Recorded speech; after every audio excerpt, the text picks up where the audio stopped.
वासना, आप वासना की तृप्ति के लिए कुछ भी करो। वासना की तृप्ति का सीधा सरल उपाय है घृणा। एक राजा के पास ऐसी बकरी थी। राजा ने घोषणा की जो इस बकरी को भरपेट भोजन करवाएगा उसको बहुत बड़ा इनाम देंगे। अब बकरी तो बकरी, अब ये मत पूछना कि वो गुजरात की थी, बकरी थी।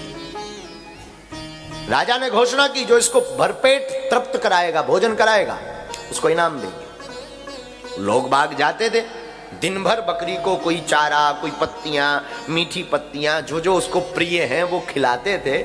शाम को राजा कहता था देखो हम ऐसे नहीं मानेंगे, टेस्ट करेंगे। राजा फिर एक 9 अंकुरित पत्तियों का जो लकड़ी होता वो सामने रखता, बकरी फिर खाती। राजा कहता देखो तृप्त नहीं हुई। ये रोज का तमाशा था।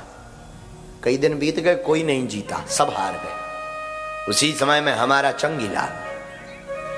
चंगीलाल यानी महात्मा था, बहुत बड़ा साधु रूप में गया। राजन से बोला सुनो, हम इसको एक दिन नहीं 6 घंटे में ठिकाने लगा देंगे, पूर्ण तृप्त करके भोजन करवा करके लाएंगे। राजा ने कहा बड़े बड़े लोग थक गए हैं जिन्होंने 3-3 दिन तक इसको भोजन कराया, वो तृप्त नहीं करा पाए, तू क्या खाक करवाएगा। तो साधु रूपी चंगीलाल ने कहा आप मुझे देकर तो देखो। चंगीलाल गया बकरी को लेकर जंगल, उसने भोजन नहीं करवाया। जैसे ही वो पत्ती खाने गई, सोई 3 हाथ का डंडा लेके देश उठाई। अब वो फिर आगे ले जाए दूसरे पेड़ के पास, और जैसे ही वो पत्ती खाने जाए सो फिर सुटाई। तीसरे पेड़ के पास, और जैसे ही बकरी खाने जावे सो देश उठाई। दिन भर में ऐसी हो गई बेचारी, हड्डियां कड़ियाई, पूरा मटेरियल गायब। अब तो उसने खाना ही बंद कर दिया कि होनी सुटाई है, कौन खाए। तो फिर 5वें 6वें घंटे में फिर एक पेड़े के पास ले गया।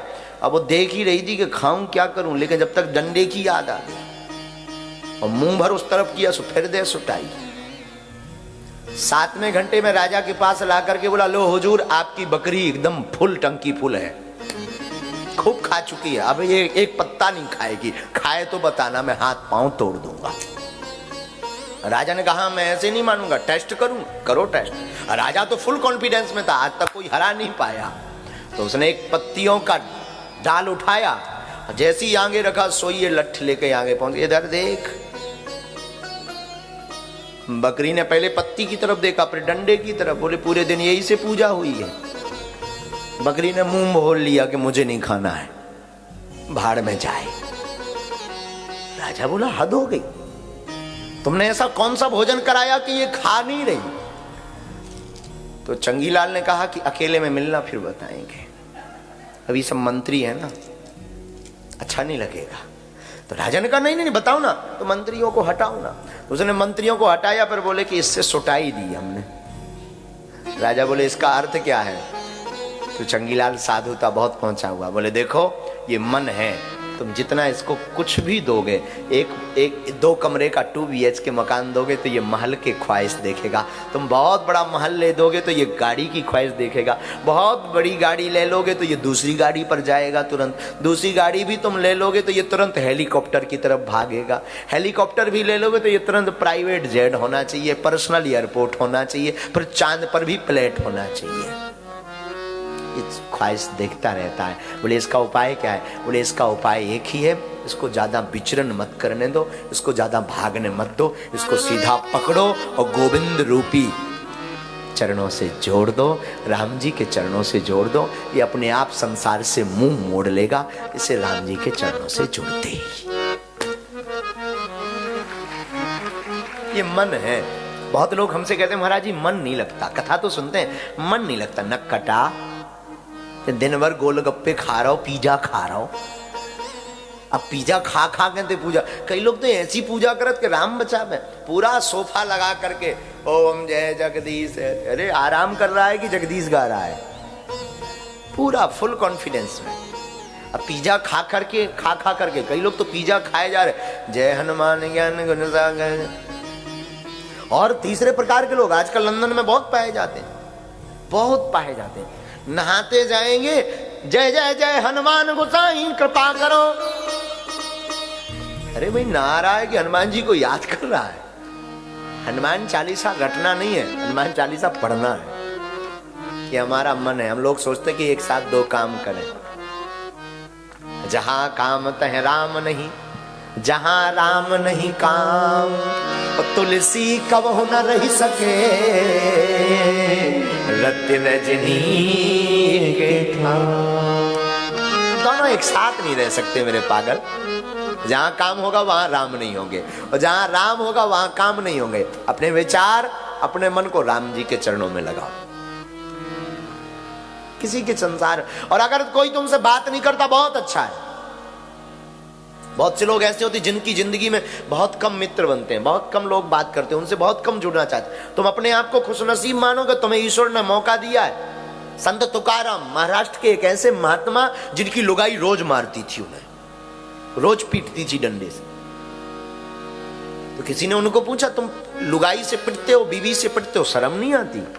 संत तुकाराम बोले, ईश्वर की कृपा है कि मुझे पीटने वाली लुगाई मिली। बोले, इसमें कृपा कौन सी हुई ईश्वर की?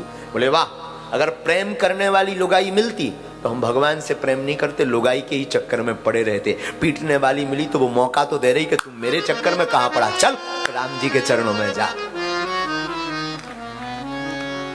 आपका विचार एकदम इतना दृढ़ हो, नेगेटिव में भी आप पॉजिटिव देखना, नेगेटिव थिंक में भी पॉजिटिव थिंक निकालना प्रारंभ कर दो।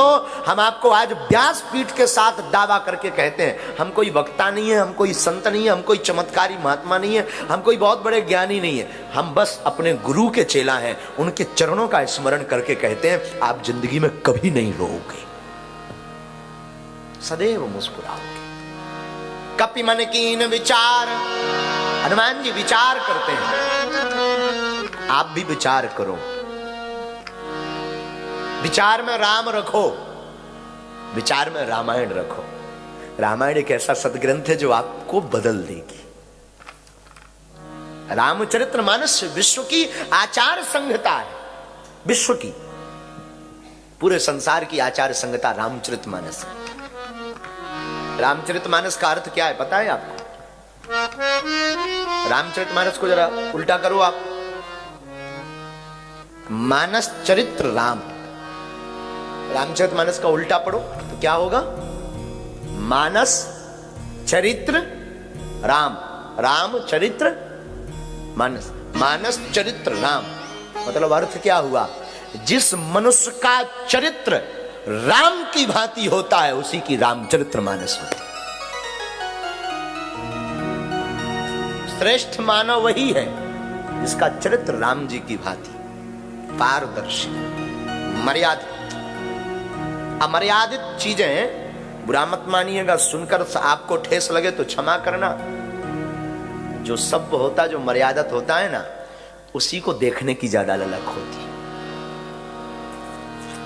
पशु बिना वस्त्र के रहते हैं, उनको देखने के लिए कोई ज्यादा उत्सुक नहीं होता है। और जो वस्त्र पहन करके रखते हो अपने आप को, कोई घूंघट डाले हो मुख पर, उस मन में बार बार उद्विग्न होता है कि काश उसका घूंघट उठ जाए तो देखूं मुखड़ा कैसा है। हाँ जी, अना जी, सबकी आदत है प्राय, ये कोई एक पर्सनली बात नहीं, सबकी आदत है। आप किसी भी कमरे में, खाली कमरा हो, बाहर बोर्ड टांग देना, अंदर झांकना मना है। पैसा लग जाए पर झांकेगा, पाउंड ले लो पर बता है क्या भीतर, कुछ भी ना हो, टेबल रखी हो एक खाली, पर झांकेगा। मन ऐसा विचित्र है। जिस मनुष्य का चरित्र राम की भांति होता, मर्यादित, सभ्य, सुसंस्कारवान। और मेरे पागलों, आज की कथा में एक गांठ बांध कर जाओ, शपथ लेकर जाओ, जब तक जीना रामचरितमानस के आधार पर जीना, राममय जीना। आप तो जीना सो तो ठीक है, अपनी बेटी और अपने बेटे को भी जीवाना, सबको जीवाना।